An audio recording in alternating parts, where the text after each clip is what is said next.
کے بعد بھی تم سید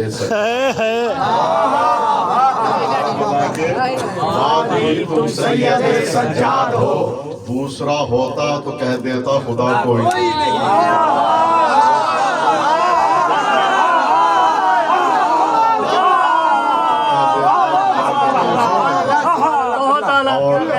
ایسا قاتل کے نہ سامان سفر تک چھوڑا، اور ایسا مقتول کہ شہادت کا اثر تک چھوڑا، اور جب بھٹکتا ہوا اسلام ملا راہوں میں، انگلیاں تھام کے بیمار نے گھر تک چھوڑا، گھر تک چھوڑا۔ بہرحال کیونکہ اب زیادہ وقت نہیں ہے، اور امام سجاد علیہ السلام ان کی عظمت میں یہ ملاحظہ فرمائے کہ جب دو سلطنتیں اور دو شہنشاہیت آپس میں ملی تو اس کے نتیجے میں جو شہزادہ پیدا ہوا اسے سجاد کہتے ہیں، کیونکہ امام سجاد علیہ السلام کا تعلق ننیال سے، وہ بھی بادشاہ سے تعلق، اور خاندان بنی ہاشم سے ہے کہ جہاں سارے سردار اور بادشاہ ہے، یعنی عرب و عجم کی دو سلطنتیں جب آپس میں ملی تو ایسا لگا مرج البحرین یلتقیان، جو شہزادہ پیدا ہوا اسے سجاد کہا۔ اور یہ بھی سمجھیے آپ کہ علی کی موجودگی میں بنی ہاشم کے یہاں جو علی آیا اسے سجاد کہا۔ آپ دیکھیے اللہ بھی علی ہے، اللہ علی، اللہ نے اپنا نام جسے دیا وہ ابو طالب کا بیٹا علی، اور ابو طالب کے بیٹے علی نے جسے اپنا نام دیا اسے سجاد کہا۔ امام سجاد علیہ السلام کا نام علی کس نے رکھا؟ علی نے رکھا، کیونکہ خاندان بنی ہاشم کی تہذیب یہ ہے کہ بڑے نام رکھتے ہیں، چھوٹے نہیں بڑے رکھتے ہیں۔ تو سوچئے جب علی نے علی کو اپنی آغوش میں لیا ہوگا تو منظر کیا ہوگا، یعنی علی کی زندگی میں دوسرا علی آ گیا۔ اور آپ دیکھیے سید سجاد، یعنی آپ جس آیت کو میں نے عنوان بنایا تھا کیونکہ ٹائم بھی نہیں ہے، یعنی اس آیت میں اللہ نے مقصد خلقت بشریت کو بیان فرمایا، کیوں؟ عبادت کے لیے پیدا کیا۔ اب آپ دیکھیے سارے فرشتوں سے لے کر آدم سے خاتم اور رہتی دنیا تک جتنے بھی لوگ آئیں گے عبادت کر کے عابدین بنیں گے، یعنی آدم عبادت کریں گے عابد کہلائیں گے، نوح عبادت کریں گے عابد کہلائیں گے، ابراہیم عبادت کریں گے عابد کہلائیں گے، موسیٰ عبادت کریں گے عابد کہلائیں گے، یوسف عابد کہلائیں گے، یونس عبادت کریں گے عابد کہلائیں گے، خضر عبادت کریں گے عابد کہلائیں گے، یعنی یہ سارے لوگ عابدین ہیں، میرا مولا زین العابدین ہے۔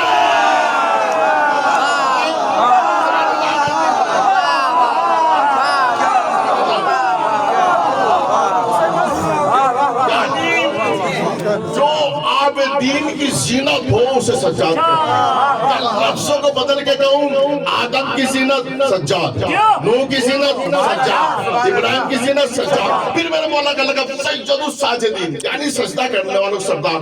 اب فرشتوں نے بھی سجدے کیے، انبیاء نے بھی سجدے کیے، تو یہ سب کے سب ساجدین ہیں، میرا مولا سید الساجدین۔ جملہ کہہ دوں، آدم ساجد تو آدم کے بھی سردار، نوح ساجد تو نوح کے بھی سردار۔ تو لوگ کہتے ہیں کہ آپ فضائل میں علی کو انبیاء سے بڑھا دیتے ہو، ارے جس علی کا پوتا نبیوں کا سردار ہو،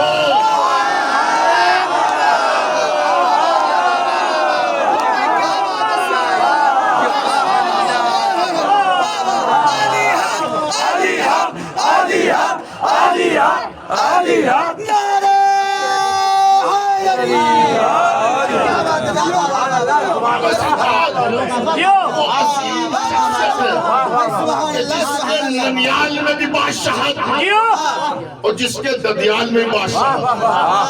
اور امام سجاد علیہ السلام یہ دیکھ لیجئے کہ موت و حیات پر جس کا اختیار اسے سجاد کہتے ہیں اللہ نے، اور جس نے دین کو بچایا اسے سجاد کہتے ہیں۔ اللہ نے کہا میں چھپا ہوا خزانہ، کیونکہ حدیث پڑھنے کی ضرورت نہیں، میں چھپا ہوا خزانہ، میں نے چاہے پہچانا جاؤں تو میں نے کیا کیا، محمد کو پیدا کیا۔ تو اللہ نے اپنی ذات کے تعارف اور معرفت کے لیے جسے پیدا کیا اسے محمد کہتے ہیں۔ اگر امام حسین کربلا میں قربانی نہ دیتے تو اسلام مٹ جاتا, شریعت مٹ جاتی, رسول کا نام مٹ جاتا. یعنی جس کے ذریعے رسول پہچانے جائے اسے حسین کہتے ہیں. اللہ کہہ دوں.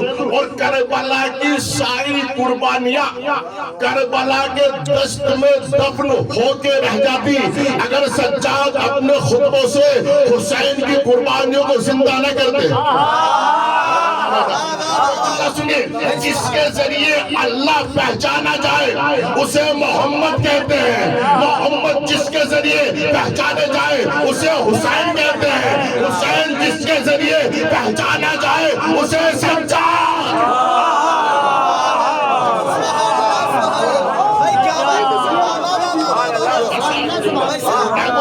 امام سجاد یعنی صرف انسان جب تصور کرتا ہے تو ذہن آتا ہے بس سجدے, تصور کرتا ہے تو ذہن میں آتے ہیں بس بیماری. نہیں میرے عزیزوں, جس طریقے سے علی کائنات کے مشکل کشا ویسے سجاد مشکل کشا, جیسے علی کے ہاتھ کے قبضے میں کائنات کی ڈور ویسے سجاد ہے.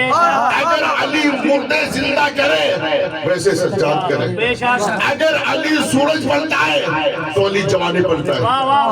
یہ جو علی نے اپنی انگوٹھی کا نقش لگا دیا. اور جو میرے بعد اس پر اپنی مہر لگا دے اسے امام سمجھ لیا. علی کے بعد وہ امام حسن کے پاس آئی. امام حسن نے جیسے دیکھا تو کہنے لگے او بابا دلیل امامت لینے آئی. تو مولا نے بھی پھر نقش لگا دیا, اپنی مہر امام ثبت کر دی. پھر اس کے بعد امام حسین کے پاس, امام حسین کی شہادت کے بعد امام سجاد علیہ السلام کے پاس آئی. یہ ممتع الاعمال میں واقعہ موجود ہے. تو امام سجاد علیہ السلام کے پاس جب یہ حباب آئی تو 113 سال کی عمر تھی. اللہ اکبر, بڑھاپے میں چلا نہیں جا رہا تھا. امام نے نقش امامت بعد میں لگایا, پہلے انگلی کے اشارے سے اس کی